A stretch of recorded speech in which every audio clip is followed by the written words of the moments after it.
د سپېڅلي خدای تعالی په نامه سلام، وخت مو په خیر. عزتمندو لیدونکو، د 8 بجو خبري ټولګې ته ښه راغلاست. په پیل کې د څو مهمو خبرونو سرټکي. په ترکیه کې د افغانستان او پاکستان ترمنځ د خبرو اترو درېیمه ورځ ذبیح الله مجاهد ویلي چې که کومه خوا پر افغانستان برید وکړي نو له ورته غبرګون سره به مخ شي. واشنګټن پوسټ اسلام آباد ته هم خبرداری ورکړی چې افغانستان نور د پخوا په څیر نه دی او پاکستان باید د دې هیواد په اړه خپل نظر بدل کړي. د 2 میلیارد افغانیو په ارزښت د پروژو منظور کېدل. د افغانستان اسلامي امارت اقتصادي کمیسیون د 2 میلیارد افغانیو څخه زیاتو ارزښت لرونکو 10 پروژو منظوري کړي او د وروستي کولو لپاره د اسلامي امارت مشرتابه ته استولې.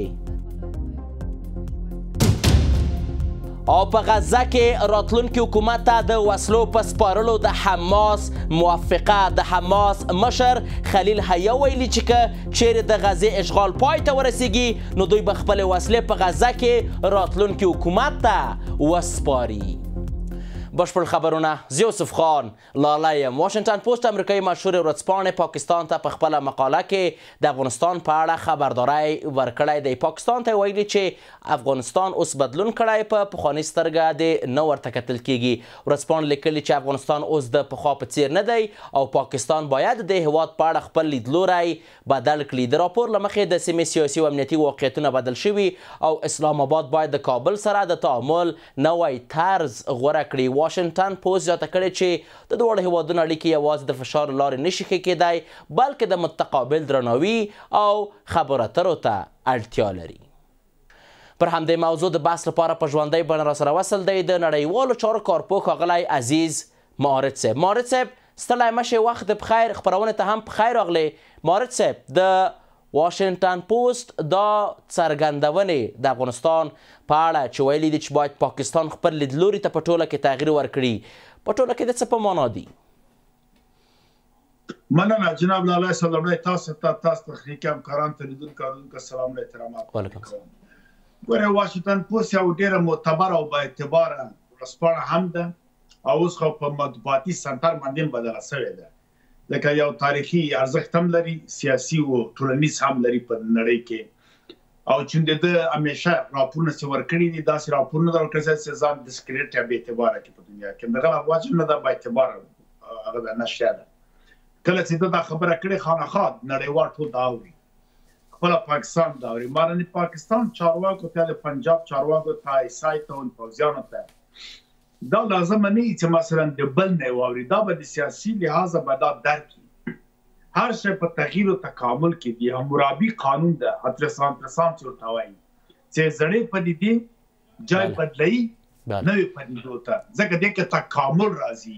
همدا تکامل دی یا پرمختګ دی. ټولنې چې راځي د قانون هم تغییر کوي، ځکه تقاضا او مقتضیات د ټولنې کې فرق توپیر راځي.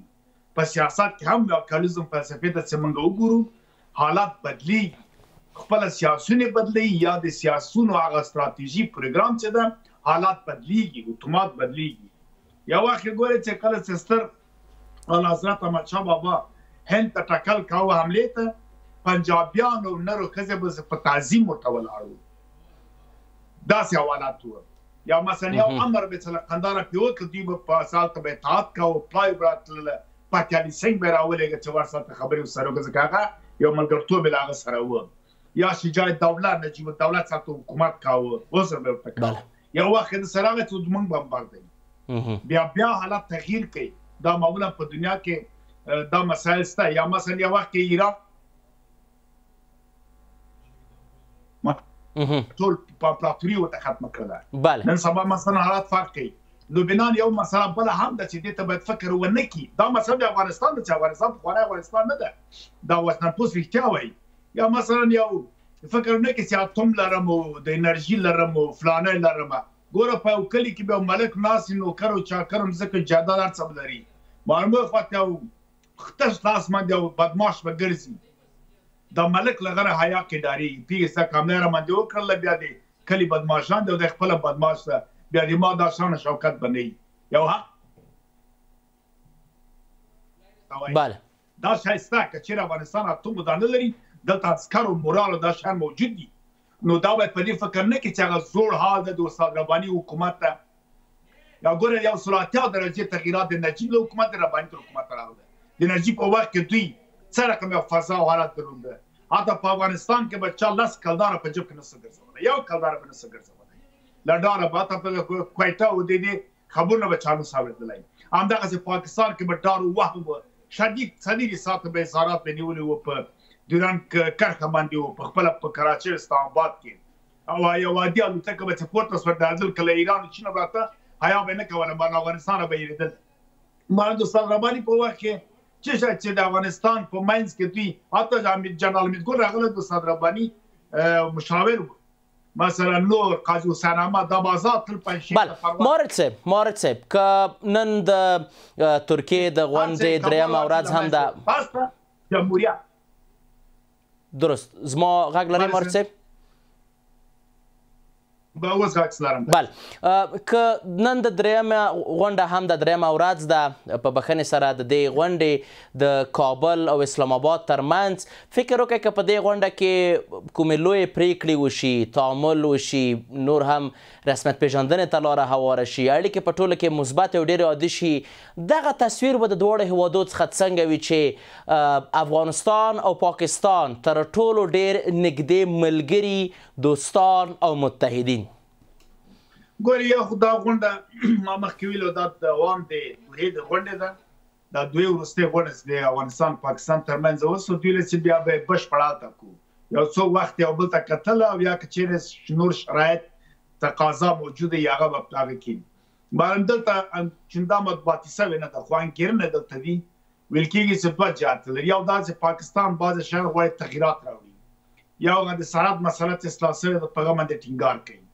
بل یو څه نور نوي وړاندیزونه راوړي دي بعضې مسایل وړاندې کړي دي دغه لپاره دا که یو ورځ کې باید دا غونډه سوې وای دوام کې ویل کېږي چې نوره شاید دوام وکړي خو بیا هم هیله په دې ده چې د خبرې اترې دي نه جګړه په خبرو اترو کې یو لاره د حل پیدا کېږي د سولې د مذاکرې ناسته دا بیا د ملت په ګډه افغانستان لوری مجبور ده چې استازی له مرکز نه هدایت واخلي ځکه یو شی نوی کېږي نوي ته وړاندیزونه راځي نوي شرط بله پام کې خو په خیر د افغانستان د نسبت دې نه جنګ و جګړې وهلو ټکولي و خشونت دی مارم یو خبره تا سوال په پوښتنه په مطابق چې ګمان نه کوم پاکستان سره موږ جوړ راځي که پاکستان په خپل بهرني او کونی سیاست خپلواک نه ده پروژه لغه ورکول کېږي مجبوره دا پروژه ملګری ګوره شل کاله د جمهوریت په وخت کې موږ لیدل چې همدغه امریکا او دوی ته دوی خپل وسلې او هوایي ډګرونه د شان د خپل ګټه پر بنیاد او یا امر ورته ورکولې باندې بیا پاسه طالبان ته زه تاسو دوستم خو شل کاله طالب په زتا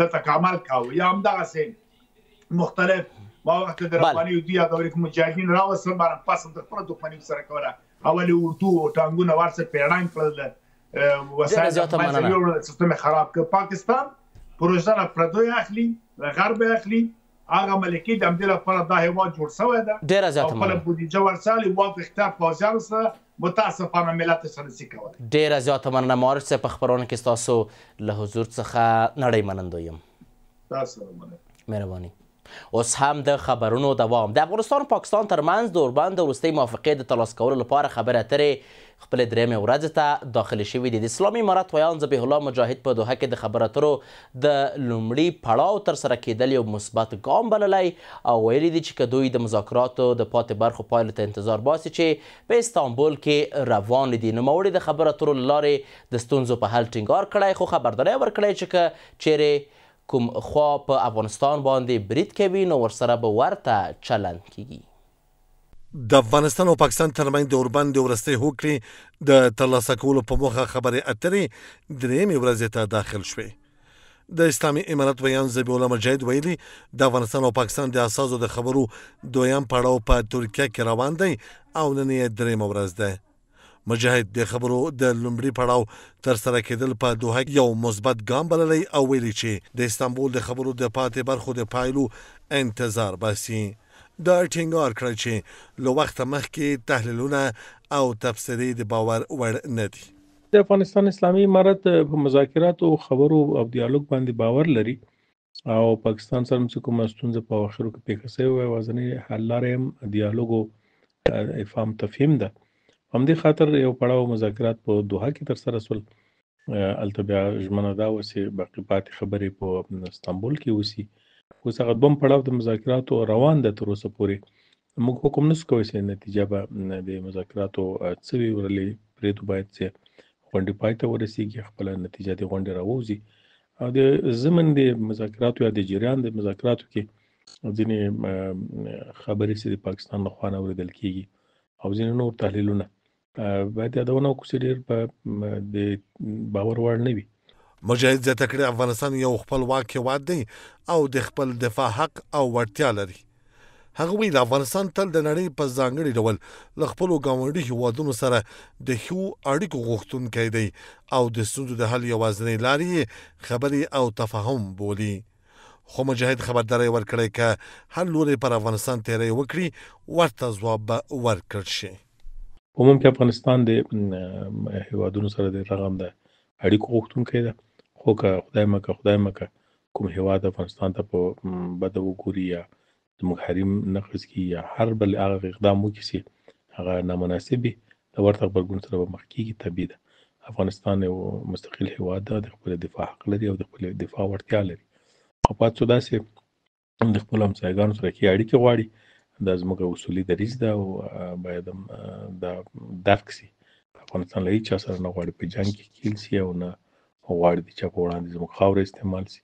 په همدې حال کې د سیاسي چارو کارپوهان باور لري چې خبرې اترې د هېوادونو ترمنځ د شخړو د حل تر ټولو غوره لاره ده او دواړه خواوې باید له هغو څرګندونو ډډه وکړي چې د خبرو بهیر ګډوډولی شي.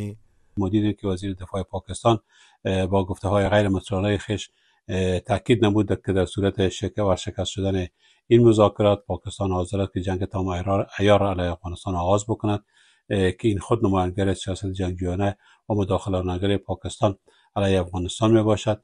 در صورتی که نظامیگران پاکستان به تعهدات خود پابند نباشند و در سیاست‌های خود در مقابل افغانستان تغییر نیارند، این نوع برخوردها نه تنهایی که مذاکرات را به نتیجه پایان خواهد داد بلکه میتواند علاوه بر تاثیرات منفی بر روابط هر دو کشور حتی صلح و ثبات منطقه‌ای را نیز به خطر بیندازد. د مذاکره کوونکو د هیئتونو په باور د دوړو لورو ترمنځ د اختلاف موارد کم دي او د هوارۍ هیلې شته. سرچینې ویلي افغان لوري څرګنده کړې چې ترنګړتیا د هیڅ اړخ په ګټه نه دی او منځګړي هم له دې دریځ سره موافق دي.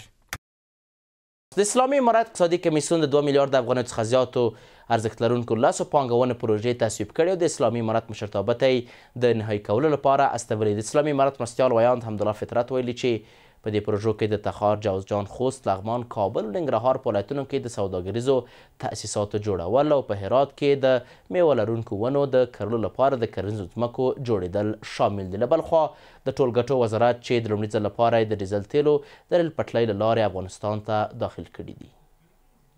افغانستان یو له هغو هیوادونو دی چې تر بل هر وخت زیات بیلابیلو پانګونو ته اړتیا لري، ځکه چې د بډایه او نه لاسته راغلي طبیعي زیرمو سره سره د افغانستان اقتصاد لا هم په وارداتو او بهرنیو مرستو پورې تړلی دی.